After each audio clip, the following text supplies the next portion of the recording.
Quelques jours plus tard, Jésus revint à Capharnaüm, et l'on apprit qu'il était à la maison. Tant de monde s'y rassembla qu'il n'y avait plus de place, pas même devant la porte, et il leur annonçait la parole. Arrivent des gens qui lui amènent un paralysé, porté par 4 hommes.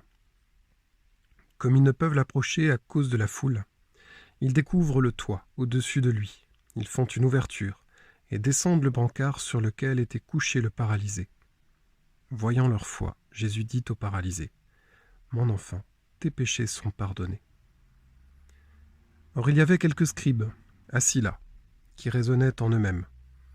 Pourquoi celui-là parle-t-il ainsi ? Il blasphème. Qui donc peut pardonner les péchés, sinon Dieu seul ? Percevant aussitôt dans son esprit les raisonnements qu'ils se faisaient, Jésus leur dit : « Pourquoi tenez-vous de tels raisonnements ? Qu'est-ce qui est le plus facile ? Dire à ce paralysé : tes péchés sont pardonnés ? Ou bien lui dire : lève-toi, prends ton brancard et marche ? Eh bien, pour que vous sachiez que le Fils de l'homme a autorité pour pardonner les péchés sur la terre, Jésus s'adressa au paralysé. Je te le dis, lève-toi, prends ton brancard et rentre dans ta maison.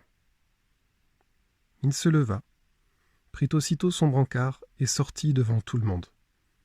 Tous étaient frappés de stupeur et rendaient gloire à Dieu en disant : Nous n'avons jamais rien vu de pareil. Jésus sortit de nouveau le long de la mer. Toute la foule venait à lui et il les enseignait. En passant, il aperçut Lévi, fils d'Alphée, assis au bureau des impôts. Il lui dit : « Suis-moi. » L'homme se leva et le suivit. Comme Jésus était à table dans la maison de Lévi, beaucoup de publicains, c'est-à-dire des collecteurs d'impôts, et beaucoup de pécheurs, vinrent prendre place avec Jésus et ses disciples, car ils étaient nombreux à le suivre. Les scribes du groupe des pharisiens, voyant qu'il mangeait avec les pécheurs et les publicains, disaient à ses disciples : « Comment ? Il mange avec les publicains et les pécheurs ?» Jésus, qui avait entendu, leur déclara : « Ce ne sont pas les gens bien portants qui ont besoin du médecin, mais les malades. Je ne suis pas venu appeler des justes, mais des pécheurs. » Comme les disciples de Jean le Baptiste et les pharisiens jeûnaient, on vient demander à Jésus : « Pourquoi alors que les disciples de Jean et les disciples des pharisiens jeûnent, tes disciples ne jeûnent-ils pas ?» Jésus leur dit : « Les invités de la noce pourraient-ils jeûner pendant que l'époux est avec eux ? Tant qu'ils ont l'époux avec eux, ils ne peuvent pas jeûner. Mais des jours viendront où l'époux leur sera enlevé.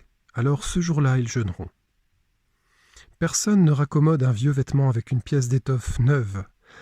Autrement, le morceau neuf ajouté tire sur le vieux tissu et la déchirure s'agrandit. Ou encore, personne ne met du vin nouveau dans de vieilles outres, car alors le vin fera éclater les outres, et l'on perd à la fois le vin et les outres. À vin nouveau, outre neuve. »